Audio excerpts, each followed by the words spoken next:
Here's the Mindful Man reading another simple book on Amazon KDP. This is called The Watering Can. David Dodds was a very ordinary boy, but he had one extraordinary talent which he had only just discovered. One day, when he was walking in the woods, he was taking in the wonderful sights and sounds of nature, when he heard a voice, and it appeared to be speaking directly to him. But from where, he wasn't sure. David looked around in bewilderment, and he could see no people and he could see no animals. But animals can't speak, he reassured himself. The voice seemed to be coming from foliage. Help me, it said in a croaky voice. What could it possibly be, he thought. Maybe it's a toy. Some of these modern toys can be very ingenious, he thought. He'd heard of fairies in the woods, but he was sure that that was just a myth. He moved more brambles and bushes to get a closer look, and he saw a funny shape. It was bright yellow. I'm a watering can, a peculiar voice said.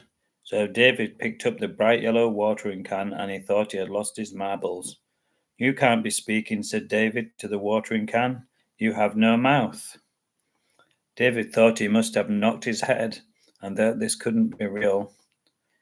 It's magic, said the watering can. I don't need a mouth, it said. I can speak through my spout. Please, can you get me some water? I am so very, very thirsty. I want to, said David, but I'm still confused whether you are real. I'm sure that I must have banged my head. I'll bang your head if you don't get me some water quickly, said the watering can. It was unusual for her to be so rude, but she was very thirsty and she was feeling very weak. David decided to go with it, as he didn't like being shouted at, and all he wanted was peace and quiet. Luckily, when he reached into his rucksack, he found a bottle of water. Fill me up, said the watering can, and David did just that. Oh, that's a lovely feeling. That feels so refreshing, said the yellow can. And as David emptied the bottle fully, he was sure that the watering can was glowing a brighter yellow. It was a good sign. David poured more water in, and the watering can glowed with happiness. Thank you so much, she said, as the water bubbled over the sides. How can you speak if you have no mouth? David inquired. Haven't you heard of magic? Said the can. Now that I'm full up, I would like to get away from here. I've been trapped in these weeds for weeks. After a naughty boy threw me away. David felt very sorry for the can, and he picked her up gently, and they set off. I'm sorry to hear that, said David, but do you have a name? It would be so much better if you had a name, he said. I don't think I have a name, said the poor watering can. Sadly, I've been stuck in these weeds for months, with just the bees and the ladybirds for company, and I was so lonely. And she began to shake and to wobble with frustration. That's terrible, said David. You must have been so sad. I was, said the watering can, and no one expected me to speak. David felt like crying himself. We need to get you out of here, he said kindly. Thank you, said the can. I really do need a change of scenery, said the sad watering can. Would you like me would you like me to give you a new name? Oh, that would be marvelous, she said. I'm not a thing, I'm a person, she added. Yes, you are, answered David, and you deserve a nice name. But first, he said, I think I'll take you into town to look round the shops. I'm thirsty and hungry, and I'm sure you are too, he added. I certainly am, she replied. I need to be filled right to my top. Don't worry, said David, as he walked across the fields and down the country lane and got closer and closer to the town. David was feeling thirsty also, and he couldn't wait for a drink of cool, refreshing water. Finally, they arrived at the cafe, and he asked for 2 glasses of water. The waiter handed them over with a puzzled look on his face, and David poured one into the watering can.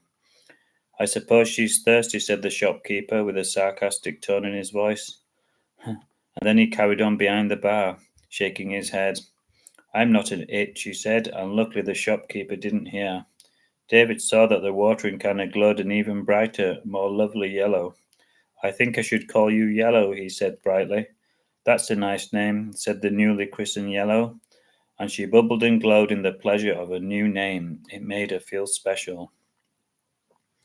Yellow had a very quiet and squeaky voice. This was good because she could then speak without anyone hearing her. Most people wouldn't believe it anyway. They would think that they were going mad to hear a watering can speak. They decided to look round more shops, and when Yellow saw something that she was interested in, she decided to whistle. It was a lot safer than talking. They went into an old junk shop which was filled up with tires, books, records, a dusty old piano, and a huge non ticking grandfather clock, watches, pens, and lots of paint pots. Yellow looked at all of the customers and she took everything in, their clothing, their mannerisms, and their probable character. For you could tell a lot from how people dressed and conducted themselves, thought Yellow, as she was very wise, especially for a watering can. Suddenly, Yellow saw a young man wearing a dirty tracksuit, with smoky fingers and dirt under his nails. He was picking up books and records and pretending to read them. Yellow had worked him out, and then the thief's eye caught the glint of the watches, and he sidled over for a closer look. The shop was so old that there were no security cameras, and all of the staff were old and dusty like the books. They would never be able to catch up with a young thief. He quickly put a silver watch into his tracksuit pocket. He was definitely a bad man, thought Yellow, and she squeaked in alarm. The shopkeepers were too busy to notice, and David was busy flicking through dusty old comics. Yellow squeaked again, and David looked up to see the thief leaving. David could see the watch strap hanging from the man's pocket, and he knew that he hadn't paid for it. He was a thief. David followed him outside with Yellow in his arms, squeaking away. The thief got even further away, and so Yellow decided to squeak louder than she had ever squeaked before. It sounded like a very bright, sharp, shrill whistle, and it made the old shopkeeper look up. And as he did so, he saw that the man was getting away with one of his prize watches. Stop, thief, said the shopkeeper. The thief walked faster, but unfortunately for him, Yellow's whistle had alerted a young policeman, who then quickly grabbed the thief and took out the watch. Well done, said David to Yellow. You've really helped, he said.